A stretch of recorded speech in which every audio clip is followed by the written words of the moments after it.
It's pretty shocking that I somehow managed to stay alive even after this horrifying incident. I'm a lawyer who recently just opened my firm after gaining a good reputation, but 4 years back, life wasn't easy for me.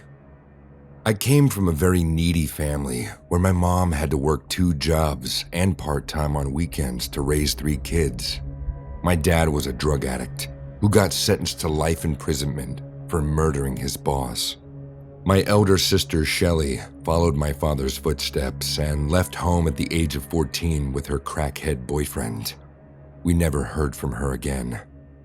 At the same time, my little sister Judy and I turned out to be normal human beings who value life too much to throw it away like our father and our oldest sister.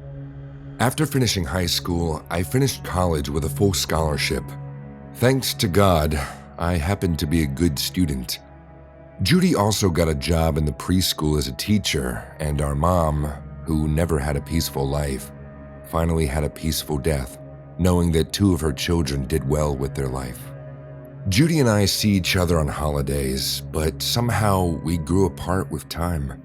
Being a lawyer, I could barely make time for myself, so once I got my first job in a prestigious law firm, all I cared about was work. This incident happened during that time. It was a Saturday night, and I won my first case, which was a big deal for me. My seniors approached me for my commendable efforts, and finally, in a long time, I felt the need to celebrate. I wanted to keep it short. I left the office and took a cab. As I drove past the nightclubs, I realized I was in no mood to be around loud music and party animals. I Googled for small pubs nearby. I was scrolling through all my options when I noticed a Hooters outlet located at the highway. I asked the cab driver to take me there. I've been to the Hooters before with some clients and colleagues. We left the city and got onto the highway. After a quiet drive, the cab dropped me off at the location. Being located on the outskirts, I expected cars and bikes outside, but surprisingly, none were there. The lights were on, and the entrance door had a hung-up open sign, so I was sure it was open. Ignoring this hunch, I stepped in.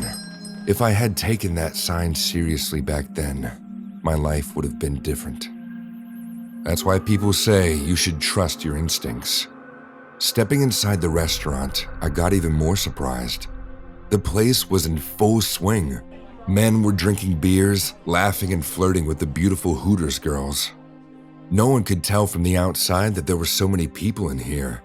I could tell that every man around here was heavily drunk. Their eyes had the drowsy stare, and their faces were all flushed with the hit of the toxins. A big fat guy was sitting at a table with 2 Hooters girls on both sides.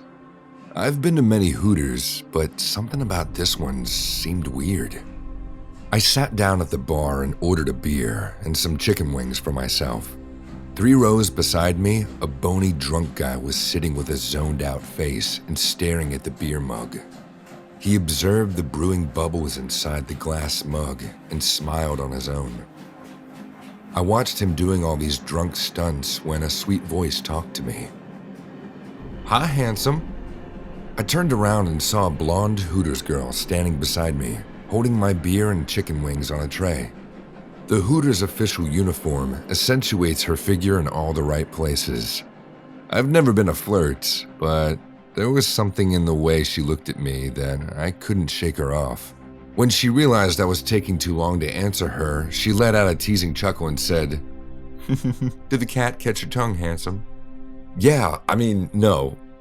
Sorry, hi. "So, what do people call you?" "I'm Jake, and, you are?" "I'm Natalie. Tonight, I'll be your Hooters girl. Just let me know if you need anything. I'm right around the corner."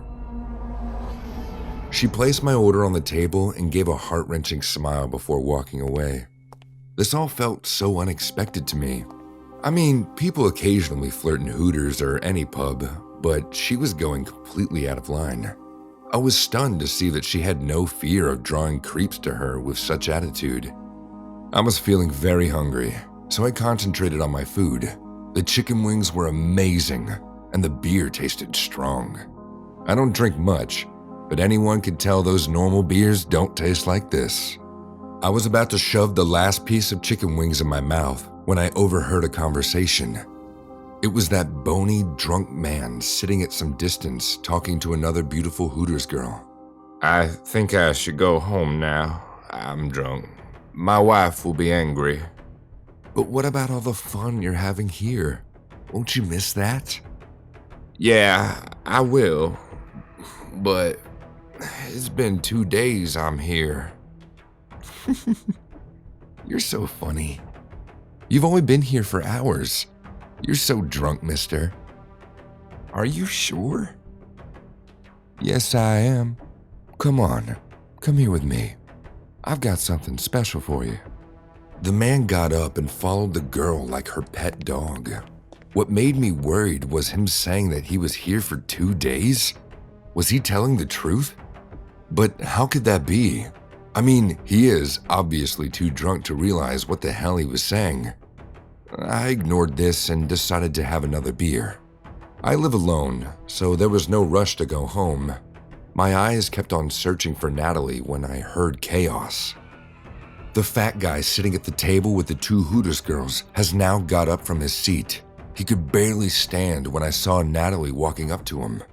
The fat guy drooled seeing Natalie coming closer to him and laughed in a pretty bizarre way. All the other men inside the restaurant were either passing out or drinking themselves to sleep, so no one bothered to pay any attention to this guy. I was the sober guy amongst them all, so I couldn't help but notice this freaking weird scenario. Natalie stopped in front of the man and ran her magical fingers on his cheek. Do you like me? Yes, a lot. Then will you do anything for me? A hypnotized look appeared in his eyes as he stared at Natalie and said, Of course. Something about this place, these girls, these men, weren't normal at all. Everything was so messed up here. I was thinking about leaving when the unexpected happened. Natalie took out an ice pick from the buckets of ice placed on the table and smiled creepily. She then raised the sharp ice pick to the man and said, Stab your hand with this. What? If you do this, you'll get a kiss. Don't you want a kiss from me? Yes, I do. Then do it. Now! The man took the ice pick from her and started stabbing his left hand vigorously. While he screamed in pain, all the Hooters girls began to laugh like enchanted witches.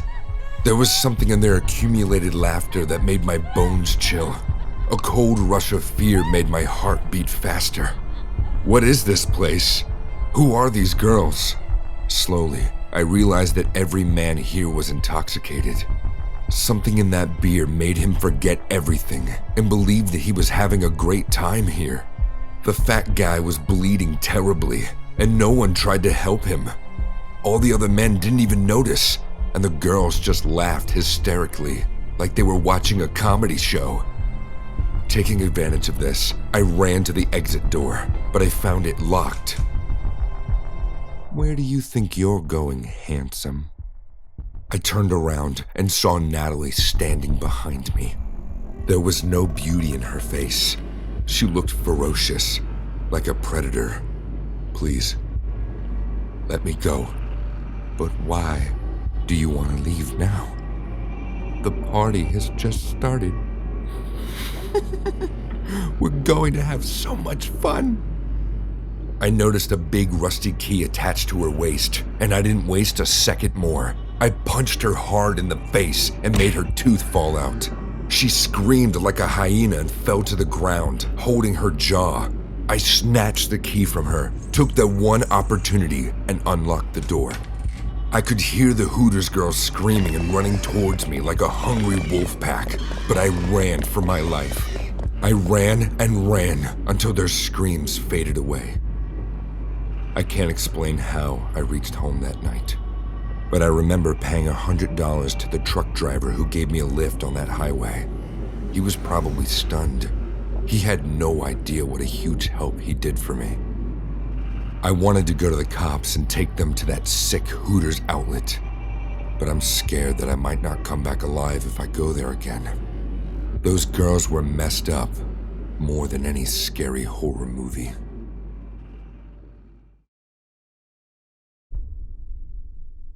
Fear is real. That much I can guarantee.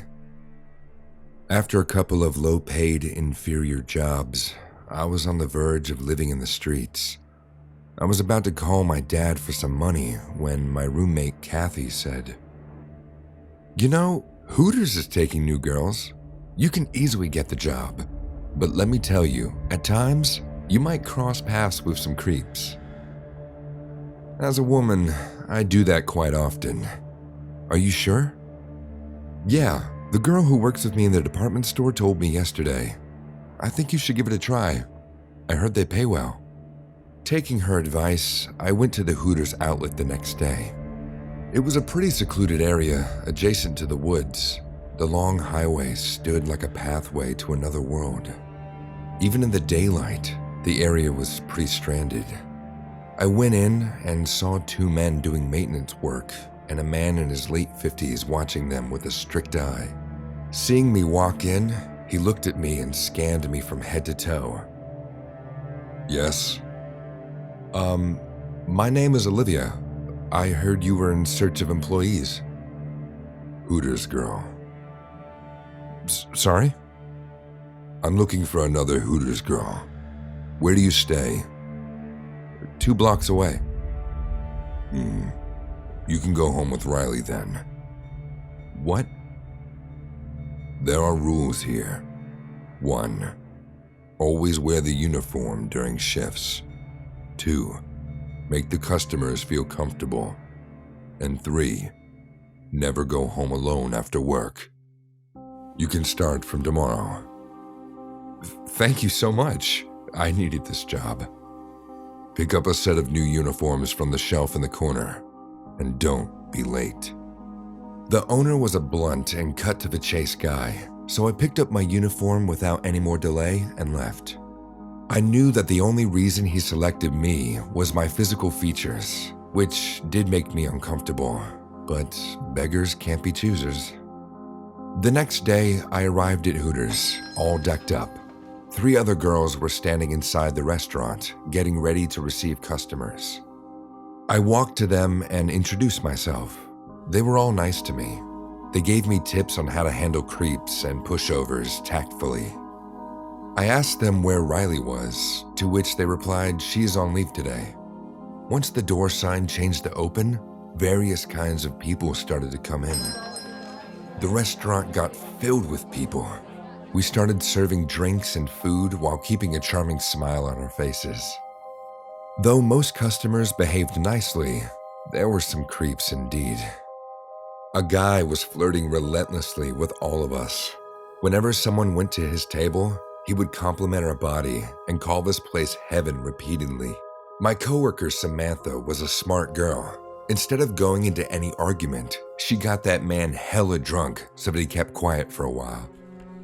Being my first day, I was nervous, but putting on a confident face at the same time. 3 hours went by without any trouble. Customers came and went like sea waves. I expected the night to get over like this when I heard jingling of boots behind me. I was standing with my back turned to the entrance, so I didn't see the customer who had just stepped in. I may have never looked back, if not for the girl at the following table, who kept staring behind me with a startled face. I turned around and saw a man dressed like Freddy Krueger sitting near the bar. It was neither Halloween nor a themed night at the restaurant, so his costume immediately set all eyes on him. But he was pretty casual with the attention and didn't seem to get bothered by it. His costume was so point on that even the burnt scars covering his partial face seemed real. He was looking around the restaurant when our eyes met. As soon as he saw me, a filthy grin appeared on his face, and he waved at me with his metallic fingernails. Getting creeped out by his behavior, I turned my back to him and went to attend another table. I could feel that he was watching my every single move. Samantha came to me and said, "Do you see that jackass? Must be a huge fan of horror movies. Doesn't he give you the creeps? Come on, don't think so much. You're doing great. Don't let anything mess that up. Also, in a few hours, you'll be going home." "Yeah, but till then, he's going to sit there and watch me." Samantha assured me that there was nothing to worry about, but my anxiety kept rising every time I looked at him. Slowly, the night came to an end. It was close to midnight, and we were getting ready to close when I heard a spooky voice behind me. "Can I get your number?" With a shocked face, I turned back and saw that the man dressed as Freddy Krueger was now standing behind me. He smiled even bigger. I didn't want to give him any attention, so I came out strong. "We are past closing hours, sir. Have a good night." "That's not the answer to my question." "Maybe you should stop asking stupid questions then." "You are so much more than I expected. You know all of our lives are just a dream." "I think you're too drunk to realize you are not the real Freddy Krueger. It's time to go home, so scoot." I took a step to leave when he obscured my way and looked into my eyes. The death stare he gave me made my body numb.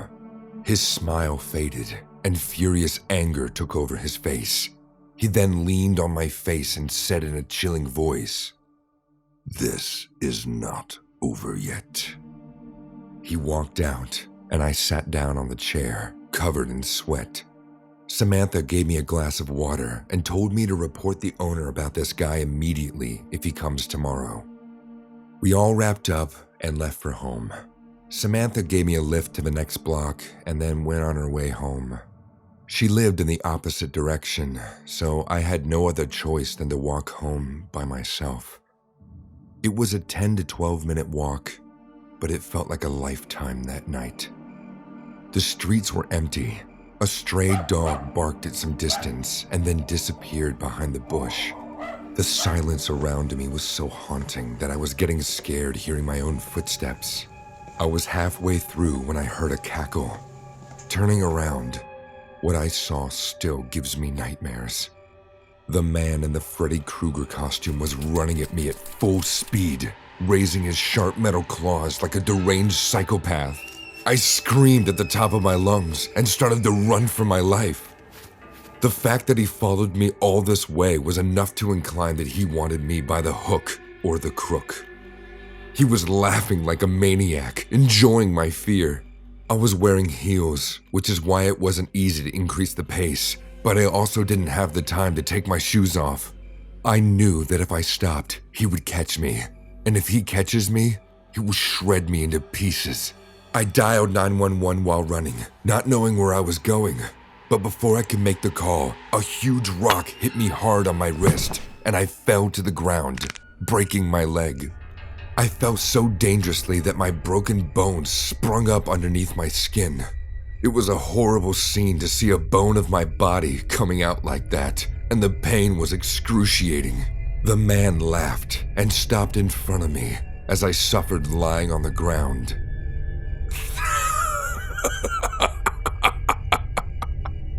"Why are you doing this?"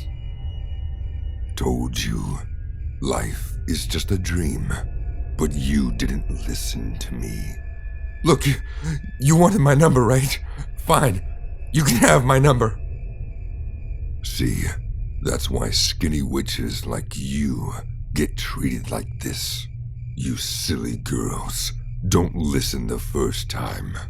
You all think you own the world because you are beautiful, and everyone else is just filth and dirt. I didn't ask for these scars, but Freddy gave me another reason to live. When I saw him in the movie, I realized he's the one I'm supposed to be in life." "You're just ill. Please, it doesn't have to be this way. Let me help you." "I am not ill. I will make you just like me now." Saying this, he raised his metal claws and was all but ready to strike on my face when I kicked him between the legs and he fell on the ground in pain. As soon as he did, I grabbed the rock and smashed his head with it. With one tough blow, the man passed out. I called 911 and waited there until the cops arrived. The cops came and took him into custody. He was unconscious the entire time. Then they took me to the nearby hospital for treatment. I lost a lot of blood and had to stay a month in the hospital.